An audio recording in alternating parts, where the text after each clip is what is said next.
So hey my beautiful viewers, how are you all? I hope you are doing very well and welcome back to my channel. So guys, आप लोगों ने तो देखा ही था love माया kidnapper girl love story के previous part में कि हाँ, माया और साक्षी बहुत खुश होते हैं। साक्षी वही राहुल के सामने माया के फोरहेड पे किस कर देती है। वही चीज़ बिल्कुल भी राहुल को अच्छा नहीं लगती है। बिना कुछ बोले वो फ्लैट से बाहर चला जाता है। तभी यहाँ साक्षी पीछे टर्न होती है कि राहुल, पर इससे पहले राहुल वहाँ से जा चुका था। साक्षी बोलती अरे ये राहुल कहाँ चला गया, जिसमें माया कहती मुझे क्या पता, जाओ ना उसके पीछे ढूंढो कहाँ है वो। साक्षी बोली अरे मैं क्यों जाऊँगी, मैंने तो बस ऐसे ही पूछा। अच्छा तुम यहाँ क्यों खड़ी हो, थक गई होगी ना, चलो रूम में चलो। और फिर साक्षी माया को रूम में लेके आती है। माया को बेड पे बिठाती है, उसे पानी पिलाती है। तभी माया एकदम से उठती है, साक्षी के थोड़ा पास आती है, साक्षी के चेक्स को टच करती है। साक्षी माया को बहुत प्यार से देखती है। फिर माया साक्षी के फोरहेड पे किस करती है और चिक्स पे किस करते हुए कहती है कॉन्ग्रेचुलेशंस माय लव, मुझे पता है तुम बहुत ज़्यादा खुश हो। साक्षी बोलती हाँ मैं बहुत ज़्यादा खुश हूँ। माया बोलती अब आगे क्या। साक्षी बोलती क्या। माया बोलती अगर हम इसी तरह भागते छुपते रहे तो तुम अपना ड्रीम नहीं पूरा कर पाओगी। इस पर साक्षी चुप हो जाती है। वो कहती है कि सब हो जाएगा, बस तुम अभी टेंशन मत लो।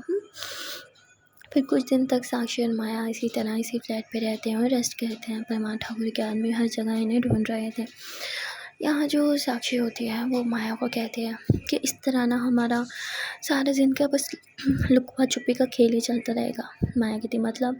साक्षी बोलती मतलब कि हम भागते रहेंगे, ठाकुर हमें ढूंढता रहेगा, हमें कुछ ऐसा करना चाहिए जिससे ठाकुर हमें ढूंढना बंद कर दे। माया कहती मैं कुछ समझे नहीं। तो साक्षी कहती है कि ठाकुर साहब ने तुम्हें किडनैप करवाया था ना, मेरे पास बहुत से ऐसे प्रूफ्स हैं जिससे साबित हो सकता है कि किडनैपिंग ठाकुर ने करवाई है। अगर मैं वो सारे प्रूफ्स हमारे डैड तक पहुंचा दूँ तो तुम्हारे डैड ठाकुर को जेल में पहुंचा देंगे, फिर ठाकुर का डर हट जाएगा। मैं बता मेरे डैड का क्या, वो तो हमें ढूंढते रहेंगे ना। एक काम करना पड़ेगा, मेरी फेक डैड क्रिएट करते हैं। साक्षी बती पागल हो। माया बती और कोई ऑप्शन नहीं है, अगर ऐसा करेंगे तो मेरे डैड भी हमें ढूंढना बंद कर देंगे और ठाकुर भी, इल्ज़ाम हम ठाकुर पे डाल देंगे। साक्षी बती पर ये बहुत बड़ी बात कर रही हो तुम। मायावती और कोई ऑप्शन है क्या, सारी ज़िंदगी मैं भी छुप छुप के नहीं रह सकती और मेरी वजह से तुम भी अपना ड्रीम नहीं पूरा कर पाओगे। इसलिए अच्छा यही होगा कि हम मेरी फेक डेथ क्रिएट करें और सारा इल्ज़ाम ठाकुर पे डाल दें। जिस पे साक्षी अपने सारे दोस्तों को कॉल करके बुलाती है और उनके साथ मिलकर प्लानिंग करने लगती है। फिर इनका एक लंबा चौड़ा सा प्लान बनता है और अब वक्त था उसे एग्जीक्यूट करने का।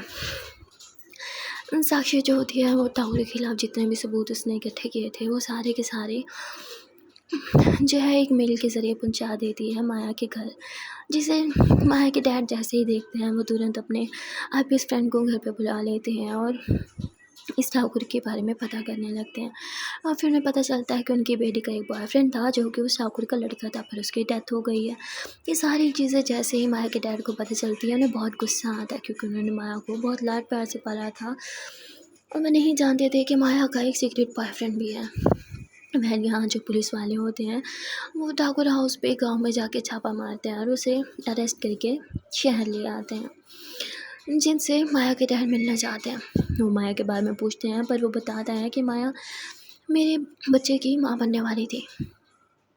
मैं भला क्यों ही उसे मारूंगा, मैं तो उसे अपने घर लेके आता, उसकी केयर कर रहा था, पर लड़की ना जाने कहाँ गायब हो गई। इस पे माया के डैड को तो विश्वास ही नहीं होता। वो पुलिस वालों को कहते इसे टॉर्चर करो, ये झूठ बोल रहा है, इसने जो मेरी बेटी के साथ कुछ गलत किया है। पुलिस वाले बहुत टॉर्चर करते हैं, पर ठाकुर बार बार एक ही बात बता रहा था, पर माया के डैड को विश्वास ही नहीं हो रहा होता। वो कहता है ये झूठ बोल रहा है, मेरी बेटी ऐसा कर ही नहीं सकती। वहाँ दूसरी तरफ जो साक्षी होती है वो माया के साथ मिलके उसके फेक डेथ प्लान करती है, यानी कि ये लोग एक कार को आग लगाते हैं और कार में एक नकली डेड बॉडी डाल देते हैं। वहाँ पे फेक नेल्स रख देते हैं जो कि वो मतलब वो रियल नेल्स होते हैं माया के, मतलब वो वहाँ रख देते हैं और भी बहुत सी चीज़ें रख देते हैं जिससे ऐसा लगे कि ये डेड बॉडी किसी और की नहीं बल्कि माया की है। और उसके बाद ये सारे प्रूफ जो है पुलिस वाले के हाथ लगते हैं और वो माया के डैड को ले जाते हैं ताकि वो आइडेंटिटी कर सकें। और जब वो जाते हैं चेक करने तो बॉडी की कंडीशन काफ़ी ख़राब थी और जो थोड़ी बहुत ही चीज़ें मिली थी उससे तो यही लगता था कि ये लड़की माया ही है, एज भी माया जितनी ही थी। तो माया के डैड बहुत रोने लगते हैं कि मेरी बेटी के साथ ऐसे कैसे हो गया। और वहाँ पे कुछ सबूत ऐसे साक्षी और माया ने डाल दिए थे जिससे ऐसा लगे कि ये डेथ जिसने भी किया है वो माया मतलब ठाकुर के आदमी थे या फिर ठाकुर ही था। तो इससे जो माया के डैड होते हैं वो गुस्से से पुलिस वालों को कहते हैं कि इसे जान से मार दो। और पुलिस वाले पहले तो मना कर रहे थे, पर माया के जो डैड होते हैं वो उन्हें कुछ पैसा खिलाते हैं, जिससे पुलिस स्टेशन के अंदर ही कुछ गुंडे जाते हैं और वो माया के ठाकुर को मार देते हैं माया के डैड के कहने पे।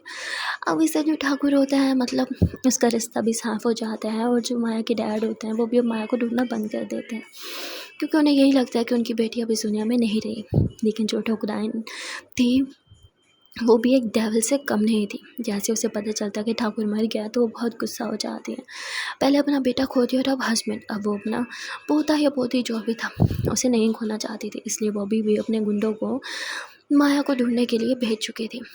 जबकि माया के गुंडे भी यही कह रहे थे, ठाकुर गुंडे यही कह रहे थे कि ठकुराइन साहिबा माया मर गई है, जिस पर उसे विश्वास नहीं होता। कहती अच्छा माया मर गई है तो ये साक्षी कहाँ है, साक्षी को ढूंढ के आओ। यहाँ साक्षी और माया को अभी भी लोग ढूंढ रहे थे। ये बात जान के साक्षी और माया कभी एक शहर तो कभी दूसरे शहर ऐसे ही ट्रैवल करते रहते हैं। फिर फाइनली जो साक्षी होती है वो माया के साथ ये देश ही छोड़ देती है। वो अब्रॉड चली जाती है, क्योंकि वही जगह थी जहाँ ठकुराइन के गुंडे नहीं पहुँच सकते थे। तो यहाँ साक्षी के जो पेरेंट्स थे वो राहुल के साथ, राहुल के घर पे रह रहे थे, राहुल की फैमिली के साथ, जिससे साक्षी को अच्छा नहीं लगता। वो एक दिन माया से बात करती है और कहती है मैं अपने पेरेंट्स को यहाँ बुलाना चाहती हूँ। माया कहती है हाँ तो बुला लो। साक्षी बोलती है पर माया कहती पर क्या। साक्षी बोलती है हमारा रिलेशनशिप मुझे नहीं लगता हमारे पेरेंट्स इसे एक्सेप्ट करेंगे। जिस पे माया चुप हो जाती है, पर साक्षी फिर भी अपने पेरेंट्स को अब्रॉड बुलाने के सारे इंतज़ाम कर देती है। फिर एक दिन अचानक से माया की तबीयत बहुत ही ज़्यादा बिगड़ गई थी और माया को हॉस्पिटल ले जाया जाता है, जहाँ फाइनली उसकी डिलीवरी हो जाती है और माया एक नन्ही सी परी को जन्म देती है, जो कि बहुत ज़्यादा खूबसूरत थी। साक्षी जो है वो रूम के बाहर ही खड़ी थी और वो बस डॉक्टर का वेट कर रही थी। तभी जो है वो एक नर्स बाहर आती है जिसके हाथ में बेबी था, जिसे देख के साक्षी बहुत रोने लगती है। साक्षी उस बच्चे को गोद में लेने ही वाली थी पर फिर नहीं लेती, और वो कहती माया माया ठीक तो है ना। जिस पर वो कहती डोंट वरी, पेशेंट बिल्कुल ठीक है और बच्चा भी बिल्कुल ठीक है। ये बात सुन के तो साक्षी की जान में जान आती है। फिर साक्षी तुरंत उस बच्चे को अपनी बाहों में भरती है और उसके फोरहेड पे किस करके बहुत ज़्यादा रोने लगती है। फिर साक्षी माया को देखने के लिए रूम में जाती है। माया अभी भी अनकॉन्शियस थी और साक्षी बस माया को देख के रो रही थी। थोड़ी देर में माया होश में आती है। वो तुरंत ही अपने बच्चे के बारे में पूछती है तो साक्षी बेबी को उठा के यूँ माया को दिखाती है। माया रोने लगती है। फिर साक्षी माया के फोरहेड पे किस करती है और कहती है ये देखो तुम्हारी तरह बहुत क्यूट है ये।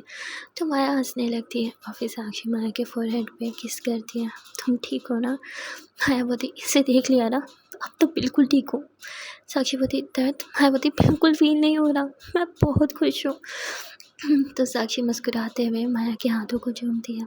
फिर माया साक्षी को कहती मेरे पास आओ, तो साक्षी माया के करीब होती है। तो माया साक्षी के लिप्स पे किस करती है और इतने में ही वहाँ जो साक्षी के पेरेंट्स होते हैं वो आ जाते हैं और राहुल भी वो इन दोनों को इस तरह किस करते हुए देख लेते हैं, जिससे जो राहुल होता है वो तो एकदम शॉक्ड हो जाता है और उसे तो कुछ बोला ही नहीं जा रहा था। उसे ऐसा लगा था मानो कोई झटका सा लगा हो और वो अपने कदमों पे खड़ा नहीं हो पा रहा था। उसके कदम लड़खड़ाते हैं और वहीं दरवाजे में पीछे जाके लगता है और वहीं नीचे ज़मीन पे बैठ जाता है, क्योंकि वो साक्षी से बहुत प्यार करता था। जो उसने अब देखा उससे तो बेचारे का सपना मोहब्बत सब अधूरी रह गई थी। यहाँ जो साक्षी के पेरेंट्स होते हैं वो भी मुंह खुला करके बस इन्हें ही देख रहे थे। तब यहाँ साक्षी अपने पेरेंट्स के पास आती है और उन्हें बेबी दिखाती है, जिससे जो साक्षी की मम्मा होती है वो उस बच्चे को अपने बाहों में भर लेती है। और फिर साक्षी के पापा भी हैरान हो गए, कभी साक्षी को देखते तो कभी माया को, पर अभी कुछ भी नहीं बोलते क्योंकि ये लोग हॉस्पिटल में थे। 2 दिन के बाद माया को डिस्चार्ज मिल जाता है और ये लोग घर आ जाते हैं। यहाँ अभी भी सब ठीक था, ना साक्षी की मम्मा कुछ कहती है ना ही बाबूजी कुछ कहते हैं। और ऐसे ही एक हफ्ता बीत जाता है। माया भी अब बहुत ज़्यादा रिकवर कर रही थी और साक्षी जो है वो माया को वॉक करा रही थी। माया गिरने वाली थी तो साक्षी उसे होल्ड कर लेती है और ये दोनों एक दूसरे की आंखों में बहुत प्यार से देखने लगते हैं।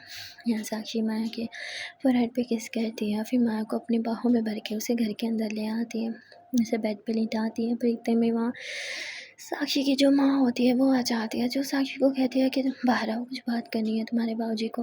तो साक्षी माँ को देखती है, वो समझ जाती है कि बाहर क्या होने वाला है। साक्षी जाने लगती है तो माया उसका हाथ थामती है। साक्षी माया के फेस को टच करती है, कहती डोंट वरी, मैं सब ठीक कर दूँगी।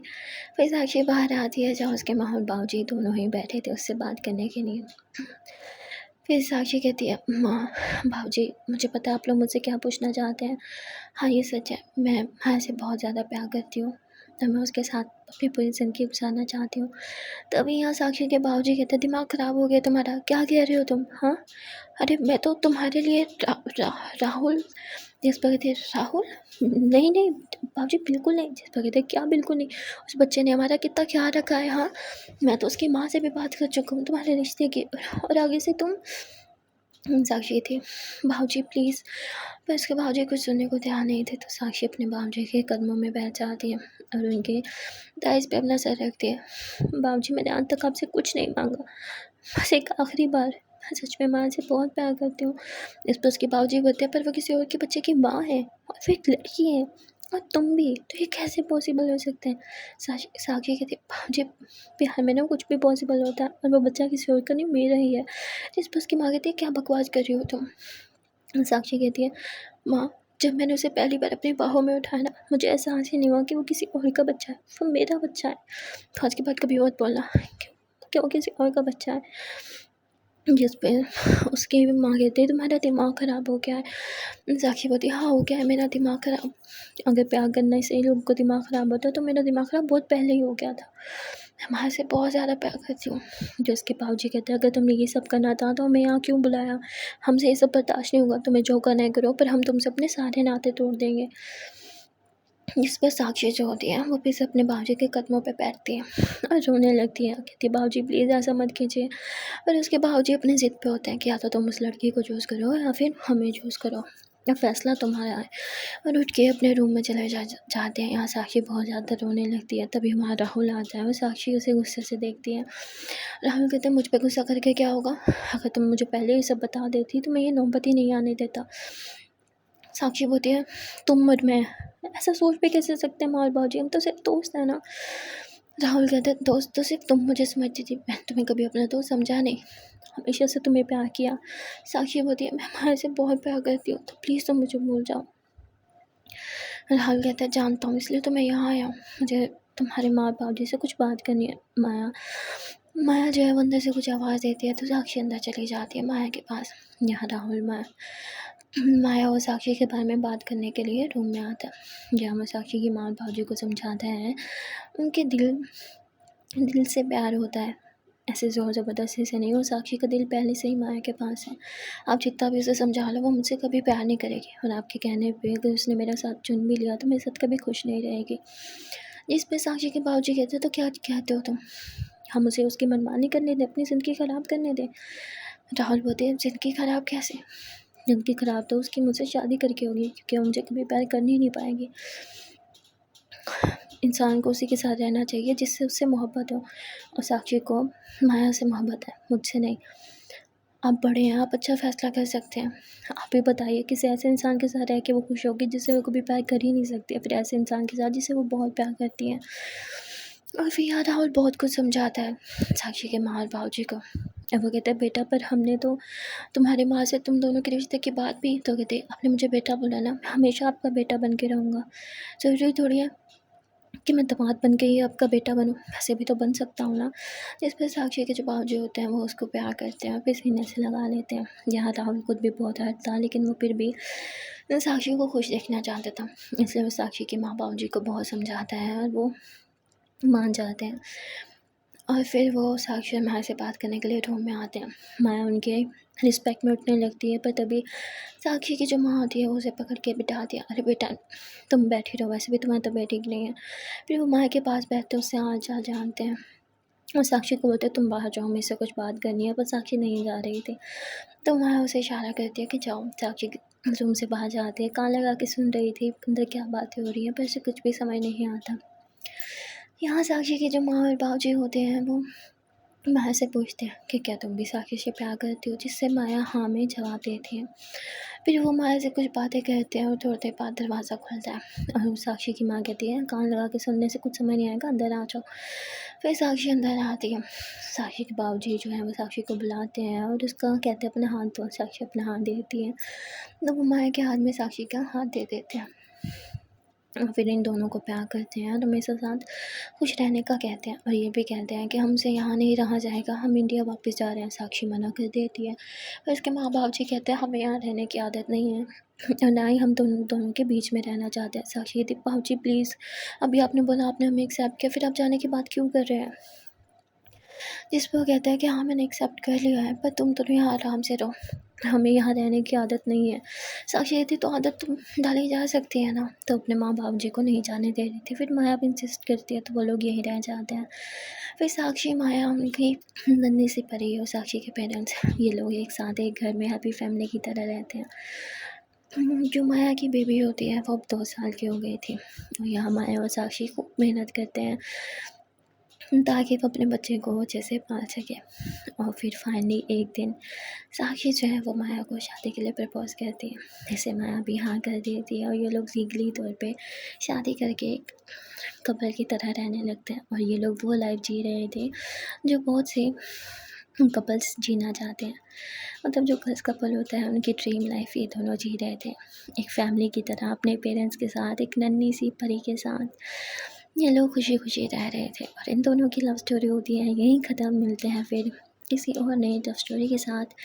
तब तक के लिए टाटा बाय बाय एंड देखिए कमेंट सेक्शन में ज़रूर बता देना कि आप लोग को साक्षी और माया की ये क्यूट सी लव स्टोरी कैसी लगी। अगर अच्छी लगी हो तो वीडियो को लाइक कर देना और सब्सक्राइब कर लेना। मिलते हैं फिर नेक्स्ट पार्ट में किसी और लव स्टोरी के। Till then tata bye bye and take care.